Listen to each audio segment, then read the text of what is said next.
మొదటి పత్రిక 5వ అధ్యాయము 3వ వాక్యాన్ని ఒకసారి మనం చూస్తే, మనం ఆయన ఆజ్ఞలను గైకొనుటయే దేవుణ్ణి ప్రేమించుట. అందరం చప్పట్లు కొడదాం, ఒకసారి అందరం చప్పట్లు కొడదాం. అందరం కూడా ఏకస్వరం ఎత్తి దేవునికి స్తోత్రం. చిన్న ప్రార్థన చేసుకుందాం. ప్రేమ కలిగిన తండ్రి, పరిశుద్ధుడైన దేవా, కృతజ్ఞతాస్తుతులు స్తోత్రాలు చెల్లిస్తూ ఉన్నాను. మీ అపారమైనటువంటి ప్రేమను బట్టి ఇంతవరకు కూడా మీ సన్నిధానములో నన్ను మమ్మలను మీ పాత్రలుగా మీ పనిముట్లుగా వాడుకున్నారు. అందును బట్టి స్తుతులు చెల్లిస్తూ ఉన్నాం. వచ్చినటువంటి వారిని దీవించండి, ఆశీర్వదించండి.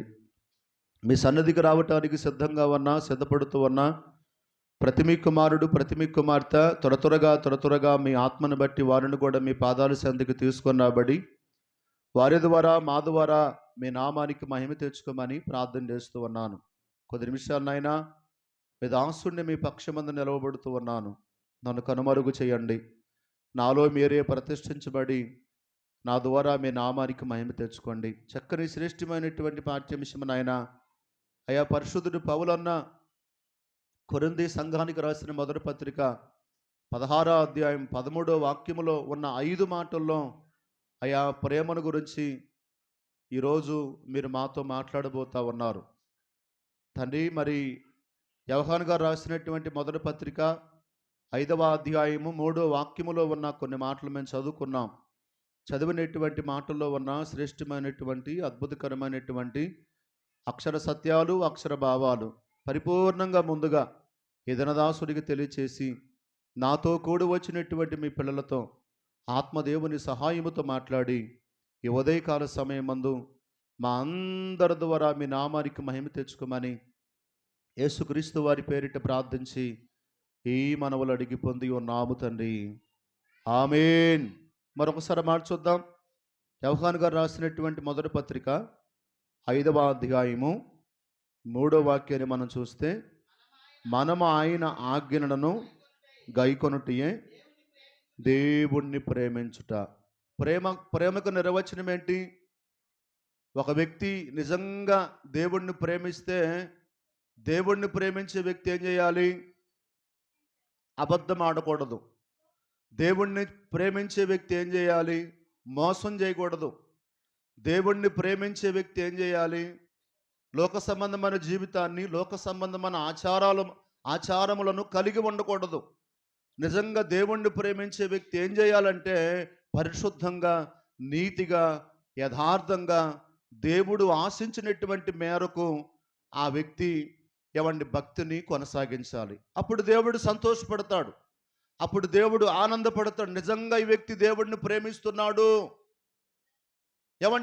ప్రేమిస్తున్నాను అని మాటలో చెప్పక క్రియల్లో వాటిని తెలియపరచాలి. చప్పట్లు కొట్టి దేవునికి స్తోత్రం. అందుకనే వాక్యము తెలియపరచబడతా ఉంది. నోటితోనూ నాలుకతోనూ మీరు మనుషులను ప్రేమించక క్రియారూపముగా వారిని మీరు ప్రేమించండి కదా. క్రియారూపముగా అదే ఇక్కడ ఉంది. అదే యోహాను గారు రాసినటువంటి మొదటి పత్రిక 3వ అధ్యాయము 18వ వాక్యం చూస్తే, చిన్నపిల్లలారా మాటతోనూ నాలుగుతోనూ కాక క్రియతోనూ సత్యముతోనూ ప్రేమింతుము. చాలామంది చెప్తారు, నేను ఎంతో ప్రేమిస్తున్నాను కదా. నాలుగుతో చెప్పటం ఈజీ అండి, పెదాలతో చెప్పటం ఈజీ, నోటితో చెప్పటం ఈజీ. అందుకని ఇక్కడ భక్తుడు మాట్లాడుతున్నాడు. ఇక్కడ చిన్నపిల్లలారా మాటతోనూ నాలుకతోనూ కాక క్రియనగా నువ్వు పనిచేస్తూ ఆ వ్యక్తిని, నీలో ఉన్న ప్రేమను ఆ వ్యక్తికి వ్యర్థపరచాలి. నీలో ఉన్న ప్రేమను ఆ వ్యక్తి కనపరచాలి. ప్రేమలో 2 రకాల ప్రేమలు ఉన్నాయి. ఒకటి భౌతిక సంబంధమైన ప్రేమ, రెండోది ఆత్మ సంబంధమైన ప్రేమ. ఒకటి శరీర సంబంధమైన ప్రేమ, 2 పర సంబంధమైన ప్రేమ. శరీర సంబంధమైన ప్రేమ శరీరాన్ని మాత్రమే ప్రేమిస్తుంది. పర సంబంధమైన ప్రేమ శరీరాన్ని కలిగించినటువంటి ప్రభువుని ప్రేమించడానికి ఇష్టపడుతుంది. లోక సంబంధమైన ప్రేమ, లౌకిక సంబంధమైన ప్రేమ ఇస్తే ప్రేమించిద్ది, ఇకపోతే ప్రేమించదు. పర సంబంధమైన ప్రేమ ఇచ్చినా ప్రేమిస్తుందట, ఈకపోయినా ప్రేమిస్తుందట. చప్పట్లు కొట్టి దేవునికి స్తోత్రం. హల్లెలూయా. మనము ఈ ఉదయకాల సమయమందు ఏ ప్రేమను కలిగి ఉండటానికి ఇష్టపడుతున్నామో, ఏ ప్రేమలో ఉండటానికి ఇష్టపడుతున్నామో గమనించాలని, గ్రహించాలని దేవుని సేవకుడిగా మనవి చేస్తూ, అందుకే ఇక్కడ అంటున్నాడు, నన్ను మీరు నిజంగా ప్రేమిస్తే నేను ఎలా తెలుసుకోవాలని మీరు ప్రేమిస్తున్నారని. ఒక వ్యక్తిని ప్రేమిస్తున్నాడు అని ఎదుటి వ్యక్తికి ఎలా తెలుస్తుంది? ఎదుటి వ్యక్తికి ఎలా తెలుస్తుందమ్మా? పోయినసారి చెప్పాను, ఆ పుస్తకాల మీద కానీ గోడల మీద కానీ ఒక గుండెకాయనేసి ఒక బాణం వేయటం ఆ ప్రేమను చూపించటం అంటే, ప్రేమను వ్యక్తపరచటం అంటే. నిజంగా ఒక వ్యక్తి ప్రేమిస్తే ఆ వ్యక్తి కొరకు ఆ వ్యక్తి ఏం చేస్తాడంటే ప్రాణాన్ని ఇవ్వటానికి ఇష్టపడతాడు. చప్పట్లు కొట్టి దేవునికి స్తోత్రం. అందుకని పోయినసారి మనం చెప్పుకున్నాం, సామెతల గ్రంథం 17వ అధ్యాయము 17వ వాక్యాన్ని చూస్తే, నిజమైన స్నేహితుడు విడువక ప్రేమిస్తాడండి కదా. నిజమైనటువంటి స్నేహితుడు డబ్బును బట్టో, పేరును బట్టో, పేరు ప్రఖ్యాతులను బట్టో, హోదాను బట్టో, పలుకుబడిని బట్టో, డబ్బును బట్టో, ఐశ్వర్యాన్ని బట్టి ప్రేమించేవారు వేరు.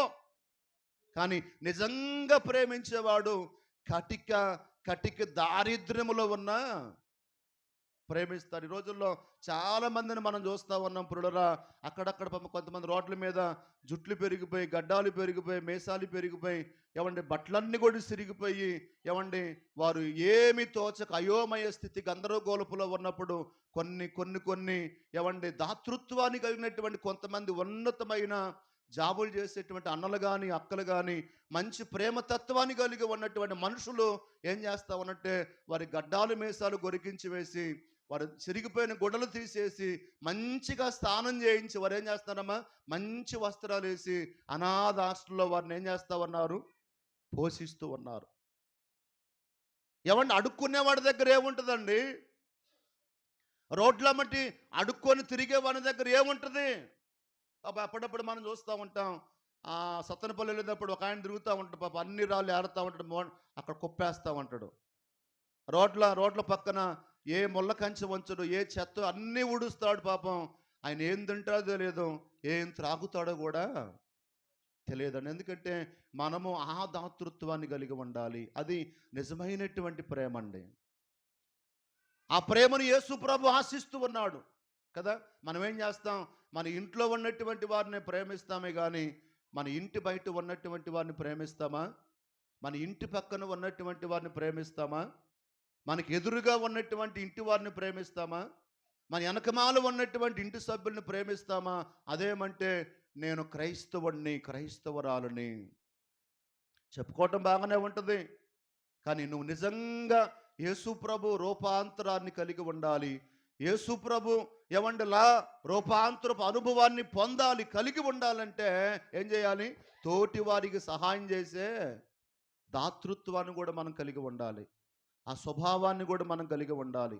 అందుకనే మదర్ తెరీసా ఒక కొటేషన్, బైబిల్లో ఉన్న కొటేషను, ప్రార్థన చేసే పెదాల కన్నా సహాయం చేసే, చప్పట్లు కొడదాం, బిగ్గరగా చప్పట్లు కొడదాం కదా. మనం అక్కడ మందిరం కట్టిద్దాం అనుకున్నాం, ఆ కట్టించే ప్రక్రియలో కొన్ని పాంపులెట్లు మనం కొట్టించాం. పైన ఎట్లయినదే ఉంటుంది, ప్రార్థన చేసే పెదాల కన్నా సహాయం చేసే చేతులు. మన చాలామంది వస్తూ ఉన్నారండి, ఒక ఆటో వేసుకొని తిరుగుతూ ఉన్నారమ్మా, మాది అనాథాశ్రయం అమ్మా. చాలామంది పేదవాళ్ళు, పేద పిల్లలు ఉన్నారు, పేద విధవరాళ్ళు ఉన్నారు, పేద వృద్ధులు ఉన్నారమ్మా. సహాయం చేయమంటే ఇస్తున్నారా? చెప్పండి, ఇచ్చే మనసు మీకుందా? ఎన్నో బీరువాల్లో ఉన్నాయి, ఎన్నో డ్రెస్సింగ్ టేబుల్లో ఉన్నాయి. ఒకవేళ దేవుడు పిలిస్తే అవన్నీ ఎవరికి ఇస్తావు? నీతో పాటు గొయ్యిలు వేస్తారు. నువ్వు బ్రతికి ఉండగానే నీకున్నటువంటి వస్త్రాలలో ఏదైనా ఒకటి దానం చేస్తే లేనటువంటి అక్క కట్టుకుంటుంది. ఏ కొత్త వేసుకున్నావని చెప్తే అదిగో పలానా ఊరు పోయారట, ఆ ఊరిలో ఒక అక్క ఇచ్చిందట. ఆ అక్క నిజంగా ప్రభువుని కలిగి ఉంటే ఆ అక్కను బట్టి అక్కడ ప్రభువు స్తుతించబడతాడు. చప్పట్లు కొట్టి దేవునికి స్తోత్రం. ఒకవేళ అలాంటి వారు వస్తే రంధ్రాలు పడిన శారీలు ఇవ్వమాకండి, సిరిగిపోయిన నైటీలు ఇవ్వమాకండి, రంధ్రాలు పడిన లంగాలు ఇవ్వమాకండి. ఏమివ్వాలి? ఏమి ఇవ్వాలి? నీకు నచ్చింది, నువ్వు ఇష్టపడేదాన్ని ఇవ్వాలి. నీకు నచ్చింది ఏమండి?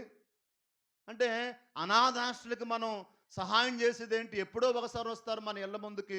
వచ్చినప్పుడు ఏం చేయాలి? నీకు నచ్చింది, నువ్వు ఇష్టపడేది, నువ్వు కట్టంది ఇవ్వాలి. అది యేసు ప్రభు చూపించే ప్రేమ. నువ్వు కట్టింది నీకు పనికిరాంది పక్కన పడేసే వాళ్ళు వచ్చారు. ఇంకేం చేసి మూట మూట ఎంత మూట ఇస్తారు కొంతమంది, మూట మూట ఇస్తారు. ఏది ఒక్కటి దానికి పనికిరాదు. అది పనికొస్తుందా? మూటలు పనికొస్తాయా? మరేం చేయాలి? నువ్వు ఒక్క వస్త్రమునిచ్చినా అది ఏమండి విలువైందిగా ఉండాలి, ఘనమైందిగా ఉండాలి. అక్క కట్టుకోగానే ఏమండి అక్కడ ప్రభు నీ పేరును బట్టి ఏమండి ఆ వస్త్రము ద్వారా అక్కడ దేవుడు స్తుతించబడాలి. చప్పట్లు కొట్టి దేవునికి స్తోత్రం, హల్లెలూయా. అందుకే లేఖనాలు తెలియపరచబడతా ఉన్నాయి. నిజంగా నేను ప్రభువుని ప్రేమిస్తున్నాను అంటానికి నిర్వచనం ఏమిటంటే మనము ఆయన ఆజ్ఞలను గైకొనుటయే దేవుణ్ణి ప్రేమించుట ప్రప్రదమైంది. రెండవదిగా మనం చూస్తే అదే యోహాను మొదటి పత్రిక 4వ అధ్యాయము, యోహాను గారు రాసిన మొదటి పత్రిక 4వ అధ్యాయము ఒకసారి మనం 20వ వాక్యం చూద్దాం. ఎవడైనను నేను దేవుణ్ణి ప్రేమించుచున్నాను అని చెప్పి తన సహోదరుణ్ణి ద్వేషించిన ఎడల ఏమాడుతున్నాడు? నిజంగా నువ్వు దేవుణ్ణి ప్రేమిస్తున్నటువంటి మాట నిజమైతే, ఏమంటే కనిపించిన దేవుణ్ణి ప్రేమించే మాట నిజమైతే కనిపించే వారిని ఏం చేస్తావు? అవమానిస్తావా? కనిపించే వారిని పక్కకు త్రోసివేస్తావా? కనిపించే వారితో మాట్లాడకుండా, కనిపించే వారితో ఎవరిని సమాధానం ఉండకుండా, కనిపించే వారితో ప్రేమను కలిగి ఉండకుండా నేను దేవుణ్ణి ప్రేమిస్తున్నాను అని చెప్పుకోవటం ఏమన్నా నేను అంటాను, అది బడాయే. ఏమంటున్నాను? 10 మందిలో మనం చెప్పుకునే బడాయి. నిజంగా నువ్వు దేవుణ్ణి ప్రేమిస్తే నీ ఇంట్లో చాలా మంది ఉన్నారు. నీ అత్తమామలు, నీ తల్లిదండ్రులు, నీ బావలు, నీ మరుదులు, నీ తోటి కోడళ్ళు, నీ వదనలు చాలా మంది ఉన్నారు. మరి ప్రభువుని ప్రేమించి నీవు నీ ఇంట్లో ఉన్నటువంటి వారిని ప్రేమిస్తున్నావా? చెప్పాలి. పేరుకు మాత్రం క్రైస్తవుణ్ణి, క్రైస్తవురాలని. ఏమండి యేసు ప్రభు ఇలాంటి ప్రేమ చూపించలా. యేసు ప్రభు తన్ను ప్రేమించే వాళ్ళని ప్రేమించాడు, తన్ను ప్రేమించినటువంటి వారిని కూడా ప్రేమించాడండి. బరబ్బా వచ్చాడు యేసు ప్రభు దగ్గరకు వచ్చి, యేసు నీ మాట నా కత్తి ఒకటైతే రోమా సామ్రాజ్యాన్ని మనం పరిపాలించవచ్చు, చేతులు కలపమంటే ప్రభు అన్నాడు, ఎవరైనా బరబ్బా నీ కొరకు నేను ప్రాణాన్ని ఇస్తానే కానీ నీతో నేను చేతులు కలపను. చప్పట్లు కొట్టి దేవునికి స్తుతి. ఏమండి యేసుక్రీస్తుని సిలువేసిన తర్వాత పరిగెత్తుకుంటూ ఒక వ్యక్తి వస్తాడు. సినిమాలు చూసారా? కరుణామయుడు, దయామయుడు, శాంతి సందేశం చూసారా? యేసు ప్రభుని సిలువేసిన తర్వాత ఒక వ్యక్తి యేసు యేసు అని పరిగెత్తుకుంటూ వస్తాడు. ఆయన ఎవరో తెలుసా? ఎవరు? బరబ్బా, బందిపోటు దొంగ బరబ్బా. యేసు ప్రభు సిలువ శిక్షకి ఒప్పుకోకపోతే, అప్పగించబడకపోతే ఆ బందిపోటు దొంగ రిలీజ్ అయ్యేవాడా? కొన్ని మాటలు ఏంటంటే కొంతమంది ఖైదీల్ని జైల్లో వేస్తారు.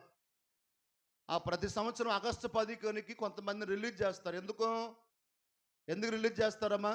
పరిపక్వత, మంచి పరివర్తన కలిగినటువంటి ఖైదీలు. ఖైదీలను ఏం చేస్తారు? కొంతమందిని పరిశీలిస్తారు, కొంతమందిని పక్కకు పెడతారు, కొంతమంది పేర్లు రాసి ఆగస్టు 15 రాగానే వారిని ఏం చేస్తారు? ఇళ్ళకు పంపిస్తాడు. పరివర్తన కలిగి ఉన్నటువంటి ఖైదీలు, పరిపక్వత కలిగి ఉన్న ఖైదీలు ఆగస్టు 15కి రిలీజ్ చేయబడుతూ ఉన్నారు. అందుకనే కొంత గుంపులో, ఇశ్రాయేలు గుంపులో అన్నారు, యేసును సిలువేయండి, బరబ్బాని విడుదల చేయండి. నిజంగా అండి, ఎప్పుడైతే బరబ్బా విడుదలయ్యాడో యేసు ప్రభు చెప్పిన మాట గుర్తుకు వచ్చిందట.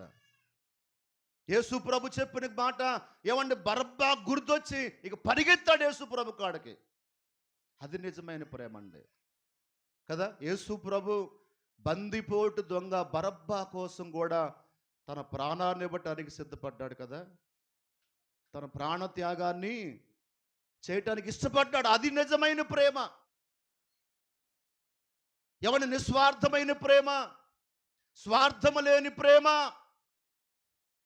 నిజంగా క్రైస్తవ జీవితాన్ని మనం కలిగి ఉన్న ఏమంటే మాట నిజమైతే ఏం చేయాలి? ఇంట్లో ఉన్నటువంటి వారందరితో యేసు నామములో సమాధానముగా ఉండటానికి ఇష్టపడతామండి. ఏమంటే ప్రేమగా ఉండటానికి ఇష్టపడతాం. వారు మాట్లాడినా మాట్లాడకపోయినా నేను ప్రభుతో సమాధాన పడాలి కాబట్టి నేను మాట్లాడటానికి ఇష్టపడతా, నేను పలకరించడానికి ఇష్టపడతా. వారు నిజమైనటువంటి క్రైస్తవులు, నిజంగా క్రీస్తును ప్రేమించే వాళ్ళంటే వాళ్ళే కదా. అంటున్నాడు ఇక్కడ, ఎవడైనను నేను దేవుణ్ణి ప్రేమించుచున్నాను అని చెప్పి తన సహోదరుని ద్వేషిస్తే వాడు ఏమాడుతున్నాడు? ఇక నుంచి మీకు ఏం తెలియాలి? మందిరంలోనేమో చేతులు ఎత్తాడు, ఇంట్లో మాత్రం ఆ పేరు మనకు ఉండకూడదు, ఆ క్రియలు మనం కలిగి ఉండకూడదు, ఆ శాస్త్రలు మనం కలిగి ఉండకూడదు. నిజంగా యేసు ప్రభుని ప్రేమించిన మాట నిజమైతే ఏం చేయాలి? మనం ఈ రోజు నుంచి ఏం చేయాలి? నిజంగా నేను ప్రభువుని ప్రేమిస్తున్నాను అన్నటువంటి దానికి నిర్వచనం ఏంటంటే, ప్రభువు చెప్పాడు, నా సహోదరుని ప్రేమించమన్నాడు, నా అక్కను ప్రేమించమన్నాడు, నా చెల్లిని ప్రేమించమన్నాడు, నా భర్తను ప్రేమించమన్నాడు, నా భార్యను ప్రేమించమన్నాడు, నన్ను కన్న తల్లి తండ్రి, నా అత్తమామలు, నా మరుదులు, నా బావలు, నా తోటి కోడల్లో. ఈ రోజు నుంచి మన పని ఏమిటి? వారిని ప్రేమిస్తే నిజంగా మారుతారండి. చప్పటి కొట్టి దేవునికి స్తోత్రం. నిజంగా యేసు ప్రభు లాంటి ప్రేమ మనం కూడా చూపిస్తే నిజంగా మారతారంతే.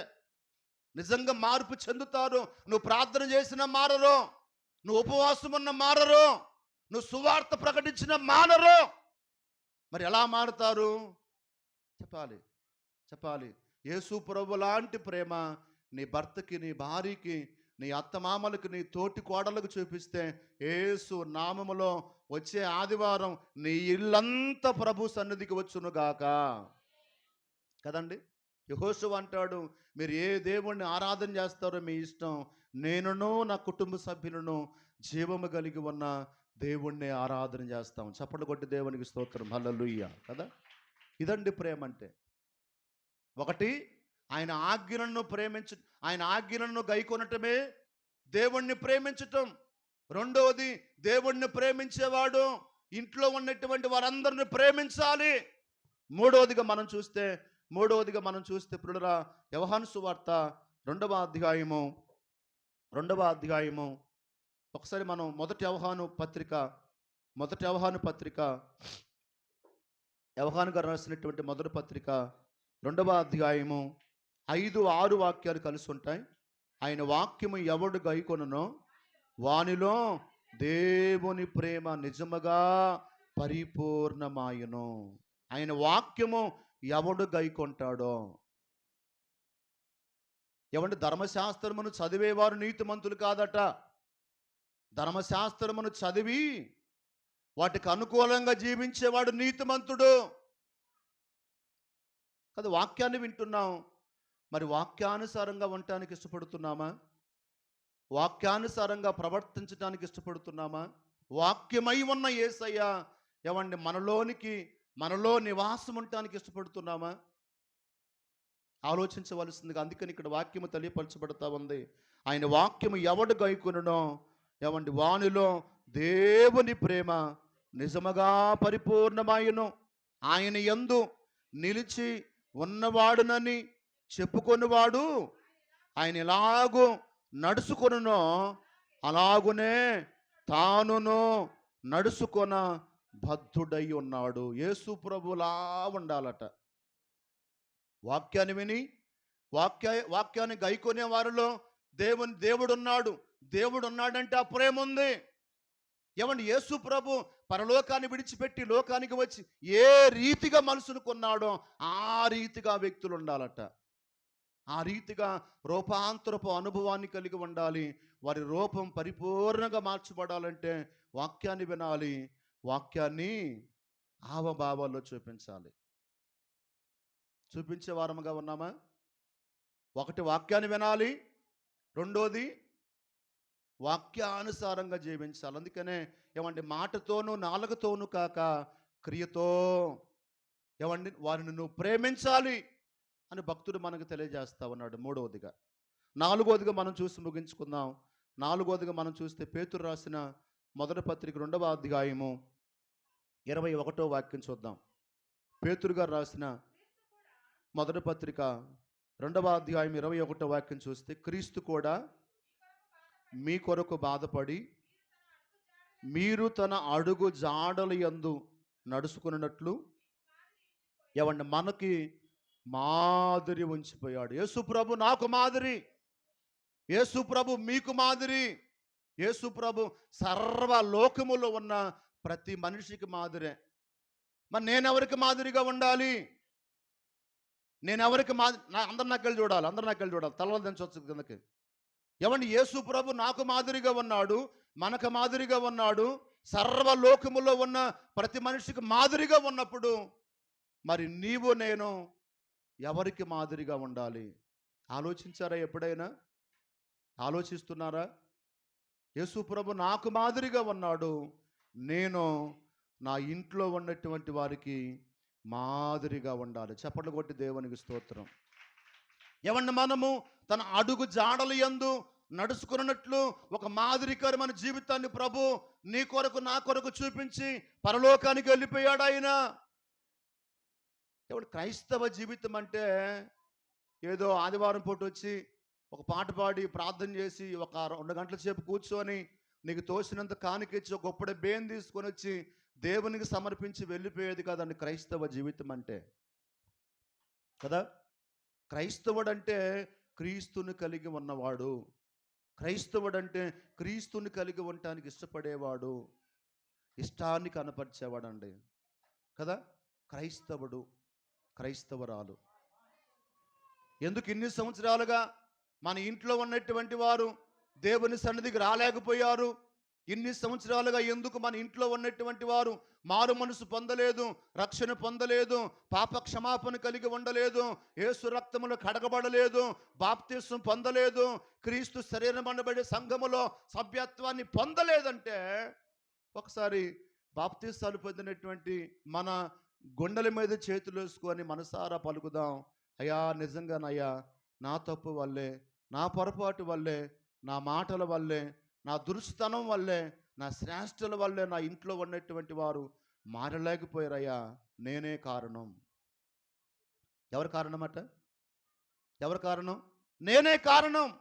నా ఇంట్లో ఉన్నటువంటి వారు దేవుని సన్నిధికి ఎందుకు దూరంగా ఉన్నారంటే నేను దేవుని సన్నిధిలో ఒకలాగుంటున్నాను, బయటికి వెళ్ళి ఒకలాగుంటున్నాను. అందుకనే నా ప్రవక్తన దేవుని సన్నిధిలో ఒకవేళ దేవునికి నచ్చిందేమో కానీ ఇంటికి వెళ్ళిన తర్వాత నా ప్రవక్తన నా ఇంట్లో ఉన్నటువంటి వారు నచ్చట్లేదు కాబట్టి అయ్యా చర్చికి రాయా, అమ్మాయి చర్చికి రా, అమ్మాయి వస్తానులేపా, రేపు వస్తానులేపో, రేపు వస్తానులేపో, రేపు వస్తానులేపో, రేపు వస్తానులేపో, రోజు రేపు రేపు రేపు రేపు రేపే. కారణం ఏంటి? ఆలోచించండి. ఎందుకంటే పిల్లల మనం మారితేనే, పరిపూర్ణంగా మారితేనే మన ఇల్లు ఒక చిన్న పరలోకంగా మార్చబడుతుంది. ఏమంటే ఆశీర్వాదాలు పొందుకుంటాయి, దేవుళ్ళను పొందుకుంటుంది. ఎందుకంటే మనలోనే ఉంది. మన ఇల్లు దీవించబడాలి అన్నా, మన ఇల్లు ఆశీర్వదించబడాలి అన్నా, మన ఇల్లు శపించబడాలి అన్నా నాలోనే ఉందండి, నాలోనే ఉంది. గమనించాలని మనవి చేస్తూ ఉన్నా. ఏమండి ఎందుకంటే ఏమండి యేసు ప్రభు చెప్తున్నాడు, ఏమండి నీ కొరకు నా కొరకు ఆయన కలవరి శిలువలో తనకు తానే బలిగా సమర్పించబడ్డాడు. కదా, నిజమైన క్రైస్తవులు ఏమండి ఏది పట్టించుకోరు, దేని గురించి ఆలోచించరు, దేని గురించి యోచించరు. దేవుడే చూసుకుంటాడు, దేవుడే చూసుకుంటాడు, దేవుడే చూసుకుంటాడని దేవుని మీద భారం వేసి భక్తి జీవితాన్ని, ప్రార్థనా జీవితాన్ని, పరిశుద్ధమైన జీవితాన్ని కొనసాగిస్తూ నేను యథార్థంగా ఉండాలి, నేను పరిశుద్ధంగా ఉండాలి. నేను యథార్థంగా పరిశుద్ధంగా ఉంటేనే నేను అనుకున్నటువంటి నిబంధన, నా వడంబడిక, నా తీర్మానం ఏమండి దేవునికరంగా మారుతుంది. కాబట్టి కదా, ఏమండి బైబిల్లో ఉన్నారు చాలామంది భక్తులు, మగవాళ్ళను బట్టి స్త్రీలు మార్చబడ్డారు, స్త్రీలను బట్టి పురుషులు మార్చబడినట్లుగా లేఖనాలు తెలియపరచబడతా ఉన్నాయి. చిన్న మాట చెప్పుకొని ముగించుకుందాం. యోహాను సువార్త ఒకసారి 4వ అధ్యాయం 39వ వాక్యం చెప్పి ముగిస్తాను. యోహాను సువార్త 4వ అధ్యాయము 39వ వాక్యములు. అక్కడ ఎవరు? సమరీ స్త్రీ కనిపిస్తుంది మనకి. సమరీ స్త్రీ, నేను చేసినవన్నీ నాతో చెప్పినని సాక్ష్యమిచ్చిన సమరయ స్త్రీ యొక్క మాటను బట్టి ఆ ఊరిలోని సమరీలలో అనేక మంది ఆయన యందు విశ్వాసముంచిరి. ఎవరామె? సమరయ స్త్రీ. మనకు తెలుసు ఆమె స్టోరీ అంతా, ఆమె చరిత్ర అంతా, ఆమె చిట్టాంతం మనకు తెలుసు కదా. పెట్టి మధ్యాహ్నం బావి దగ్గరకు వచ్చింది. నేను అనుకుంటాను యేసు ప్రభుకు దప్పికై ఆ బావి దగ్గర కూర్చోవాలా, నా ఆలోచన. బావి దగ్గర కూర్చోవాలా. మరి ఎందుకు కూర్చున్నాడు పాస్టర్ గారు అంటే, ఆమెను మార్చటానికి, ఆమె చిట్టా అంతా బయట పెట్టడానికి. ఆమె మారితే పళ్ళంతా మార్పు చెందిద్ది అన్న ఆలోచన విధానం కలిగి, ఏమన్నా పల్లెకి ఎవరు ఆటంకులుగా ఉన్నారు, అడ్డుబండలుగా ఉన్నారు, ఆ ఇంటికి ఎవరు ఆటంకులుగా అడ్డుబండలుగా ఉన్నారంటే ఏమంటే వాక్యము తెలియపరచబడతా ఉంది. ఆ ఊరు ప్రభు సన్నిధికి రాకపోవటానికి, ప్రభువులో ఉండకపోవటానికి, రక్షించబడకపోవటానికి కారణం ఏంటంటే ఆ స్త్రీ ఒక్కతే. ఆ స్త్రీ మారితే ఆ పళ్ళంతా మారిద్ది, నా ఆలోచన. అవునా? నిజంగా నా మారిందట, పరిగెత్తుకుంటూ వెళ్ళిందట. నేను చేసినవన్నీ నాతో చెప్పిన ఏమన్నా నజరేయుడైన యేసు బావి దగ్గర ఉన్నాడు అని సాక్ష్యం ఇస్తే అందరు బావి దగ్గరికి వెళ్ళారట. ఊరే మార్చబడింది. చప్పట్లు కొట్టి దేవునికి స్తోత్రం. నిజంగా సమరయ స్త్రీ మిట్ట మధ్యాహ్నం బావి దగ్గరకు రాకపోతే యేసు ప్రభు ఆ బావి దగ్గర కూర్చునేవాడు కాదు. ఎందుకు బావి దగ్గర కూర్చున్నాడంటే ఆమె సంగతులను చూడటానికి, ఆమె జీవితాన్ని మార్చటానికి, ఆమె మనసులో యేసు ప్రభు బీజాన్ని వేయటానికి. నిజంగా నా మారిందట. ఆ ఊర్లోకి వెళ్ళింది. ఆమె క్రియలను బట్టి, ఆలోచనను బట్టి, పద్ధతిని బట్టి, నడవడను బట్టి, మాట తీరును బట్టి, ఆ ఉద్దేశాలను బట్టి, అరే బావి దగ్గరికి వెళ్ళినప్పుడు ఒకలాగా ఉంది, తిరిగి వచ్చేళ్ళకి ఏంటి ఈ విధంగా ఉందేంటి కదా. అవునా కదా? ఎందుకంటే ఒక వ్యక్తి మారటం ద్వారా పళ్ళ దీవించబడిందట, పళ్ళ ఆశీర్వదించబడింది. గమనించవలసిందిగా మనవి చేస్తున్నాను. నిజమైనటువంటి ప్రేమ ఏమిటంటే చేతులు చూపించటం కాదు, నోటితో మాట్లాడటం కాదు, పెదాల ద్వారా వచ్చుటించటం కాదు, కానీ క్రియారూపకముగా యేసు ప్రభు ఏ ప్రేమను చూపించాడో, ఏ ప్రేమను కలిగి ఉండమని చెప్పాడో, ఏ ప్రేమను స్థాపించాడో ఆ ప్రేమను ఒకవేళ మనం కలిగి ఉంటే వచ్చే వారం కల్లా కదా, ఇంట్లో ఉన్నటువంటి వారు ఇంట్లో ఉండటానికి ఇష్టపడరు, కానీ ఒక గంట దేవుని సన్నిధిలో కూర్చొని ఆత్మతో సత్యముతో ప్రభువుని ఆరాధించడానికి ఇష్టపడతారు.